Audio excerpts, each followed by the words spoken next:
Welcome to this explainer. Today, we're breaking down some absolutely fascinating recent financial data to reveal the hidden math behind building wealth. And honestly, we're going to show you why you might not actually be as far behind as you think. If you've ever read a headline about record national wealth, looked at your own checking account, and felt like you were reading a dispatch from a totally foreign country, well, you are in exactly the right place. All right, let's just dive right in by challenging the very foundation of your financial anxiety. We really need to reframe everything you've ever been told about millionaire statistics. Because right now, there's this massive scoreboard showing the biggest wealth numbers in recorded history, hanging over a stadium that just keeps getting emptier. To figure out if you're actually on track, we first have to understand exactly how you're being scored. Section 1. The Wealth Scoreboard Illusion. Why the averages are lying to you. You should really never trust average American wealth statistics. Headlines absolutely love the average because it makes for great clickbait. But think about it this way. If one hedge fund billionaire walks into a diner with 9 line cooks, the average person in that diner mathematically becomes a millionaire. Meanwhile, literally nobody in the kitchen can actually make rent. When somebody tells you the average American household has $1 million, they've told you absolutely nothing about any actual American, including you. So, while the average household wealth sounds massive, the actual median household net worth, which represents the true factual middle of the country, is only about $192,900. That is the reality for the person standing right dead center in the crowd. Now, hitting that magic $1 million mark, that simply places you at the 82nd percentile in America, which, hey, is genuinely fantastic and comfortably upper middle class for sure. But it doesn't even put you in the top 10%. Actually, it's just the very beginning of a super strange climb. Because look at what happens to the math when you keep going. To break into the top 10%, you need almost $2 million. But to jump into the top 1%, that requires around $13.5 million. The ladder gets so incredibly distorted that you aren't even climbing rungs anymore. It's more like you're standing at the bottom of a massive wall, just staring up at a helicopter. Section 2. Meet Otis, Wanda, and Alton. 3 earners, 3 completely different outcomes. Let's humanize this math a bit. Hold on to these 3 personas, because one of them is probably closer to your own life than you'd expect. First, we've got Otis. He's a 41-year-old, kind of tired electrician making around $62,000, and he just wants to stop climbing ladders by age 60. Then there's Wanda. She's a 26-year-old dental hygienist making $87,500. She sacrifices current luxuries to save, mostly because she remembers what it's like to be completely broke. And finally, Alton, a 41-year-old software developer earning double what Otis makes, $132,000. But his constant raises keep vanishing into bigger car payments, a larger house, and incredibly expensive childcare. So what's the ultimate plot twist here? Alton, who earned the highest salary by far, finishes with the lowest balance of just $437,000. Otis, our electrician on the smallest salary, actually beats him out with $728,000. And Wanda? She earned way less than Alton but started early, and she absolutely laps them both with nearly $1.5 million. It just goes to show, high income does not automatically equal high wealth. In fact, income is pretty much the worst predictor of success out of these 3.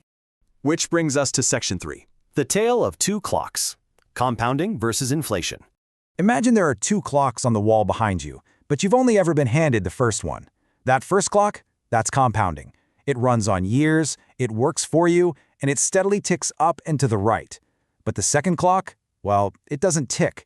It just quietly raises the prices of literally everything you're saving for. Houses, tuition, daily life. To win the wealth game, you absolutely have to make your first clock, compounding, run faster than that second cost clock. And man, the appetite of that second clock is brutal.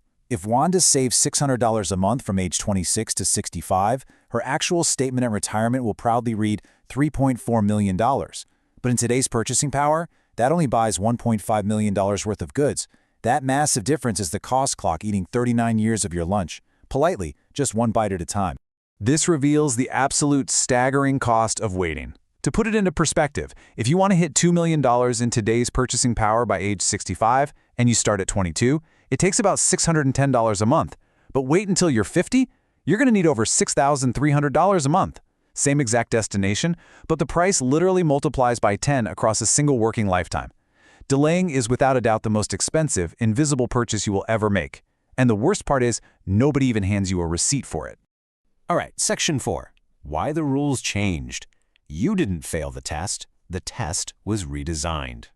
If you're looking at these numbers and feeling completely behind right now, we need to objectively look at how the entire structural architecture of American retirement shifted right under your feet while you were busy working. The question, are you on track, honestly didn't even exist for your grandfather.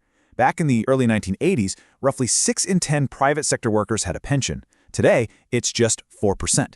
This wasn't some minor policy tweak. This was the massive market risk of funding old age being quietly moved off corporate balance sheets and dropped directly onto your kitchen table, and you didn't even get a vote. And if you want to know why that second caustic clock got so incredibly loud, check this out. Since 1980, home prices are up 550%, while incomes are only up 370%. Real median wages across 45 years are only up 29% total, while college tuition, that's compounding at 6% every single year. The assets you need to buy have been sprinting for 40 years, while the wages you used to buy them have basically been taking a leisurely stroll. You didn't fail the test was redesigned right in the middle of your career. Section 5. The Real Millionaire Formula. What actually builds wealth over time? Let's uncover what actually creates millionaires in the real world today, because the data completely shatters our preconceived notions. Take Ronald Read. He pumped gas and swept floors at a JCPenney, wearing a flannel coat held together with safety pins. Yet when he died in 2014, he left behind $8 million. No way, right? But he didn't have some exotic strategy. He just steadily invested in average companies over 5 decades and never, ever sold. He mastered that first clock of compounding better than almost anyone alive, simply by giving it time. And the broader data totally backs up his story. Surveys show that 79% of millionaires inherited absolutely nothing. 8 in 10 are first-generation wealthy. That great wealth transfer you always read about, well, it's mostly irrigation for the already wealthy, not rain for the rest of us. The path to wealth is very real, and thankfully, it's not gated behind a trust fund.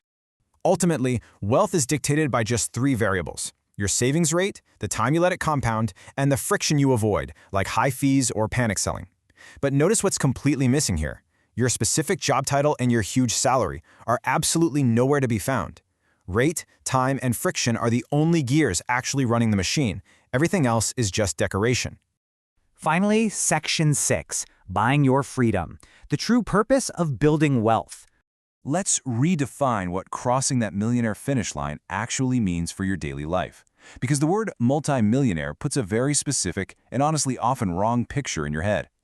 Based on safe withdrawal rates, a $2 million portfolio safely generates about $78,000 a year before taxes. Think about that for a second. $2 million isn't private yacht money. It's just a solid middle-class income without a boss attached to it. It's the freedom to say no to the night shift or hang up on that client who calls at 9 p.m. It is a wonderful thing to own, but it's absolutely vital you know what you're actually chasing. So as we wrap up this explainer, I want you to stop chasing a flashy vanity number or comparing yourself to the 1,200 new millionaires minted every single day. That scoreboard, it was never measuring you. Your true scoreboard is this: how many months could you stop working right now before something breaks? For most folks, that number is well under 1 month. Getting it to 3 months will change your daily life more than getting it to $2 million ever will. So I'll leave you with this. Which clock is winning in your life right now? And what small decisions can you make today to finally give compounding the upper hand?